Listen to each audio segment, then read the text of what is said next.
క్రీస్తునందున ప్రియులకు ప్రేమతో వందనాలు తెలియజేయుచున్నాను. జనవరి నెల 1వ తేదీ 2025. ఈరోజు దేవుడు మనకు చేస్తున్న వాగ్దానం ఏమిటనగా యెషయా గ్రంథము 43వ అధ్యాయము 18-19 వచనాలు. మునుపటి వాటిని జ్ఞాపకము చేసుకొనకుడి, పూర్వకాలపు సంగతులను తలంచుకొనకుడి. ఇదిగో నేనొక నూతన క్రియ చేయుచున్నాను, ఇప్పుడే అది మొలచును, మీరు దానిని ఆలోచింపరా? నేను అరణ్యములో త్రోవ కలగజేయుచున్నాను, ఎడారిలో నదులు పారజేయుచున్నాను. ఆమేన్.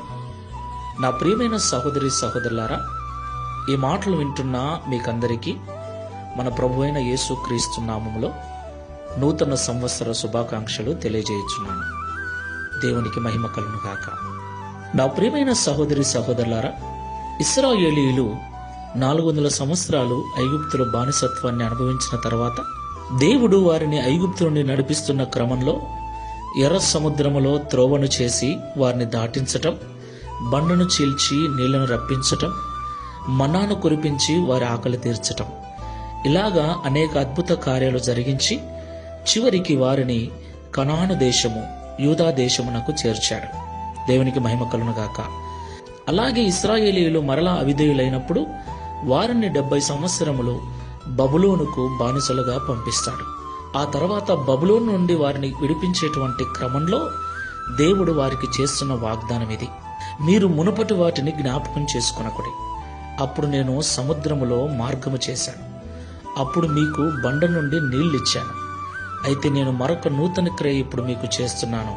అదేమిటంటే, ఎడారిలో నేను మీ కొరకు నీళ్లు పుట్టిస్తాను, నదులు పారజేస్తాను, అరణ్యములో మీ కొరకు త్రోవను ఏర్పాటు చేస్తాను అని.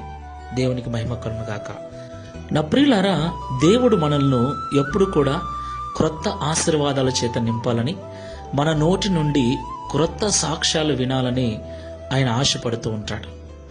మనమైతే ఎప్పుడో జరిగిన వాటిని గురించి ఏండ్ల తరబడి సాక్ష్యం చెబుతూ ఉంటాం.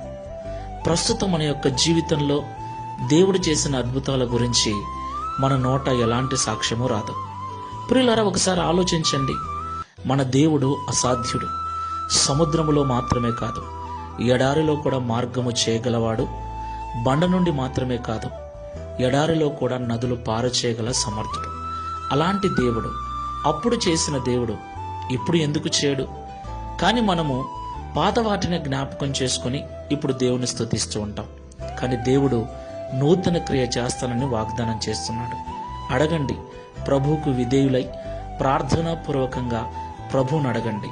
పాత వాటిని చెప్పటం కాదు, ప్రభువా, ఇశ్రాయేలు జీవితంలో చేసినట్లుగా మా జీవితంలో కూడా నూతన క్రియ చేయండి, అందుకు మమ్మల్ని పాత్రలను చేయండి అని ఈ నూతన సంవత్సరం మొదటి దినమున ప్రభువును అడగండి. తప్పకుండా ఆయన నూతన క్రియ మీ జీవితంలో చేస్తాడు. ప్రార్థన చేసుకుందాం. సంవత్సరమును మాకు దయా కిరీటముగా అనుగ్రహించిన సృష్టికర్తవైన దేవా, నీకు స్తోత్రాలు చెల్లిస్తున్నాం. ప్రియ తండ్రి, మా జీవితం ఎప్పుడూ నూతనపరచబడాలని, నూతనమైన ఆశీర్వాదాలతో, నూతనమైన సాక్ష్యాలతో నీకు స్తోత్రము చెల్లించేదిగా ఉండాలని మీరు ఉద్దేశించారని మాతో మాట్లాడినందుకు స్తోత్రాలు. మేమైతే నిన్ను విశ్వసించిన తొలి రోజుల్లో జరిగిన ఆ అద్భుతాలు, ఆ మేలులను గురించే ఏళ్ల తరబడి సాక్ష్యం చెబుతూ వస్తున్నాం.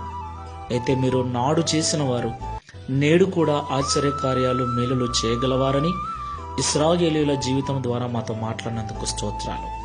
ఎలాంటి కార్యములనైనా మా జీవితంలో జరిగించి మా జీవితాన్ని నూతన విధానంలో నడిపించగలవారని మాతో మాట్లాడారు. ఈ ప్రార్థనలో ఏకీభవిస్తున్న మేము ఈ దినము నుండి ఒక నూతనమైన మేలు కొరకు, నూతన కార్యము కొరకు నీ సన్నిధిలో సిద్ధపడుటకు సహాయం చేయండి.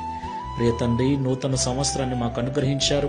ఈ మొదటి దినమున ఈ మాటలు విన్న మేమందరము కూడా మమ్మల్ని మేము సిద్ధపరచుకొని క్రొత్త మేలుల కొరకు ఎదురు చూస్తూ, క్రొత్త సాక్ష్యములతో నీ నామాన్ని మహిమపరచునట్లుగా, నీ నామమును ప్రచురము చేయునట్లుగా, నీ నామమునకు స్తోత్రము చెల్లించు వారుగా చేయుమని ఈ సంవత్సరమంతా నీ కృపా రెక్కల నీటిలో మా కుటుంబాలన్నిటిని భద్రపరిచి, తద్వారా ఈ దిన వాగ్దానం మా అందరి జీవితంలో నెరవేర్చి మమ్మల్ని బలపరచుమని, ధైర్యపరచుమని యేసు నామములో ప్రార్థించి వేడుకుంటున్నాము తండ్రి.